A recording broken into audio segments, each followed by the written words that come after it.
विद्यार्थिनीच्या विनयभंग प्रकरणात फरारी शिक्षकाच्या तात्काळ अटकेसह निलंबनाची मागणी. कारवाई न झाल्यास तीव्र आंदोलनाचा इशारा. संशयिताच्या शोधासाठी पोलिसांचे पथक गोव्यात रवाना. हेरवाड येथील अल्पवयीन विद्यार्थिनीच्या कथित विनयभंग प्रकरणाचे पडसाद आता तीव्र होऊ लागले आहेत. या प्रकरणातील फरारी संशयित शिक्षक अजित भूपाल दिवटे राहणार लोणार गल्ली कुरुंदवाड याला तात्काळ अटक करून शिक्षण संस्थेने त्याच्यावर निलंबनाची कारवाई करावी अशी मागणी रिपब्लिकन पार्टी ऑफ इंडियाचे RPI जिल्हा उपाध्यक्ष संजय शिंदे यांनी केले आहे. तातडीने कारवाई न झाल्यास तीव्र आंदोलन छेडण्याचा इशाराही त्यांनी प्रशासनाला दिला आहे. या प्रकरणाच्या पार्श्वभूमीवर संबंधित गावच्या ग्रामपंचायतीत आयोजित आढावा बैठकीत शिंदे यांनी प्रशासनाला कठोर कारवाईची मागणी केली. यावेळी पीडित विद्यार्थिनीच्या गावच्या सरपंच रेखा जाधव यांनी पीडित विद्यार्थिनी व तिच्या कुटुंबियांच्या पाठीशी संपूर्ण गाव ठामपणे उभे असून तिला न्याय मिळवून देण्यासाठी सर्वतोपरी सहकार्य केले जाईल असे सांगत दोषीवर कठोर कारवाई करण्याची मागणी केली.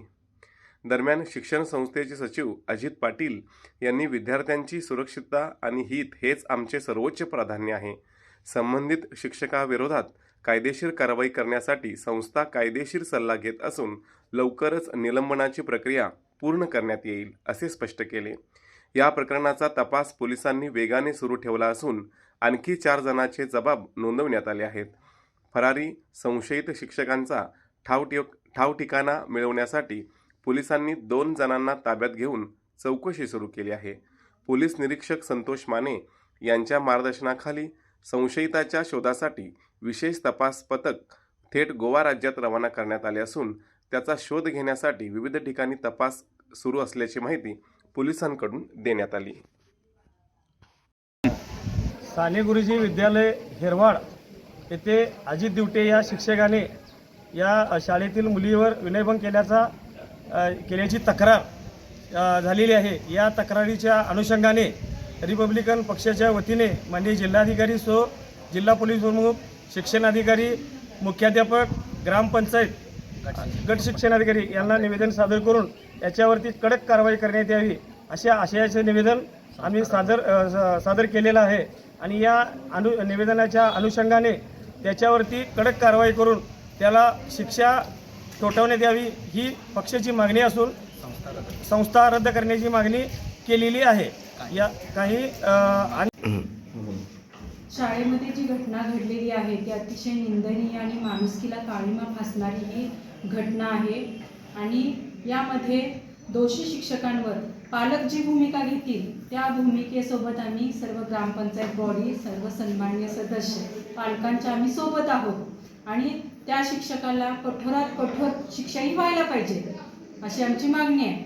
आणि पालकांची जी मागणी असेल त्या पालकांच्या मागणीसोबत आम्ही त्यांच्या खांद्याला खांदा लावून आहोत. हेरवाड हायस्कूल हेरवाड ही शाळा आमच्या गावात कार्यरत असून ही घटना शनिवारी सकाळी घडली आणि सोमवारपर्यंत कोणत्याही प्रकारची सूचना आमच्या गावातल्या लोकांना, नागरिकांना देण्यात आली नाही.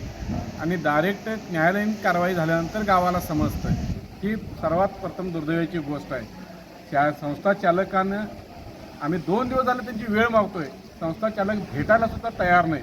आज आम्ही शाळेमध्ये जाऊन शाळा बंदची हाक देऊन आलेलो आहोत. जर संस्था चालक गावातल्या लोकांच्या पर्यंत पोचून झालेल्या घटनेची सविस्तर माहिती देऊन शिक्षकाला निलंबन, खरोखर पहिलीच अशी निंदनीय घटना आहे आणि ती घटना घडायला नको पाहिजे होती. परंतु त्या घटनेमुळे आमच्या शाळेचं संस्थेचं नाव जे बदनाम झालं आहे त्याला गालबोट लागलेलं आहे. आणि ही निंदनीय घटना घडल्यामुळे त्या शिक्षकावर जी कठोरात कठोर कारवाई करायची आहे ती आमच्या संस्थेच्या वतीने सुरू आहे. सगळी कागदपत्र घेऊन ती मिटिंगला घेऊन त्यांचं निलंबन करायचं आहे आणि त्यात ती कठोरात कठोर त्यांच्यावर कारवाई व्हावी ही सगळी संस्था चालकांच्याकडून आमची मिटिंग झालेली आहे. आणि त्यावेळी त्या मिटिंगमध्ये ठरलेलं आहे आणि त्या प्रमाणात त्याला निलंबित करणे हे आम्ही लवकरात लवकर हे होईल आमच्याकडून, एवढं मी तुम्हाला सांगतो.